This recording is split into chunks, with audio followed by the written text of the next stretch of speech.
There's nothing like a great friend, someone who will always have your back, be there when you need him. But you won't believe what DeMar DeRozan did for his best friend.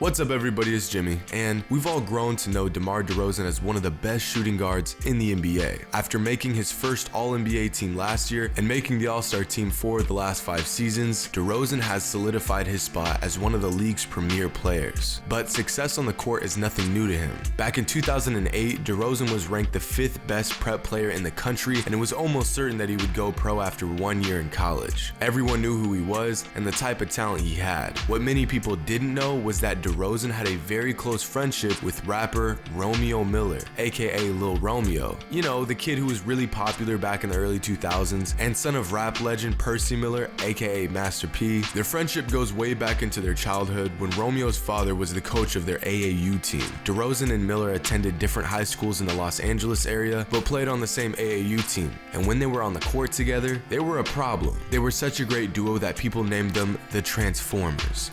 I'm not really sure why, but they were good. Really good. But here's where the story gets interesting. Going into their junior season, DeRozan was being recruited by just about every program in the country. Mans had options. Meanwhile, Romeo's game had fallen off a bit, and his basketball career seemed to be coming to an end post-high school. But let's just say this is where being friends with one of the nation's top recruits has its perks. DeRozan had a big decision to make come signing day. He had narrowed down his choices to Arizona State, North Carolina, and USC. But after playing with Romeo for so many years, he couldn't just leave his homie behind. Now, most of us may know Romeo's dad, Percy Miller, or Master P, as a rapper. But what some may not know is that he used to be a sports agent who represented players like Derek Anderson and Ron Mercer. So when it came time for DeMar to make his decision, Master P went into full sports agent mode. As good as Romeo was, he wasn't DeRozan, and he wasn't anything near DeRozan. But he didn't need to be, because Percy offered a deal to USC that stated DeMar would accept a full ride and attend their university only if Romeo got a full ride as well. The crazy part is DeMar was so good that USC's response to the offer was absolutely. It's hard enough to get a sports scholarship to a D1 university, let alone get a spot on the team for you and your best friend. Now, for those who have heard this story before, there are some misconceptions when it comes to Romeo's skill on the court. Some say Romeo was a terrible player who only got a spot on the team because he was relatively famous and he was best friends with DeRozan, when in reality, Romeo was actually quite the hooper. As a sophomore in high school, he averaged 20 and 10 in one of the most competitive leagues in the Los Angeles area and was ranked a top 20 recruit in the class of 2008 at the time. Romeo was actually on course to being one of the best guards in the country come his senior year, but for some reason or another, his numbers declined and he wasn't finding the same success during his first 2 seasons in high school. He ended up averaging only 8 and 4 a game as a senior. Was Romeo good enough to play at USC? Hell nah. Was he a terrible player? No.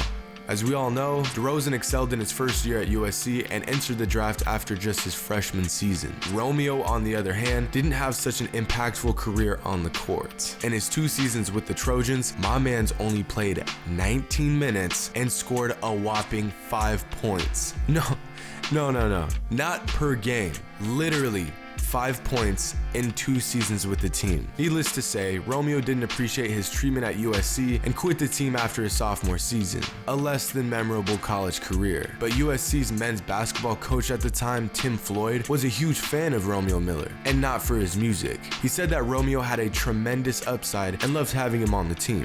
I mean, I guess you gotta keep the benches warm somehow. But Percy Miller also believed his son was destined for greatness, saying, and I quote, "If he wasn't so famous, Romeo would be in the NBA right now." Welp, there you have it. Not sure if he's just having confidence in his child or if he's just delusional. I call this the LeVar Ball effect. The unwarranted belief that you or your offspring are capable of achieving nearly unattainable feats just because you say so. As we've all witnessed, the side effects to this disorder can be devastating. But if there's one good thing we've got out of this entire situation, it's the 4-time All-Star in DeMar DeRozan. I mean, I can't blame the guy. If I was a top recruit and I had the power to take my best friend to whatever college I went to and get him a spot on the team, just tell me where to sign. Or maybe just maybe, I could be the best friend getting carried to a scholarship. In that case, if any of y'all watching this video right now got an extra scholarship laying around, you know, to, I don't know, Kentucky, USC, North Carolina, you know, nothing big, holla at your boy. But until then, hope y'all enjoyed, and as always, until next time.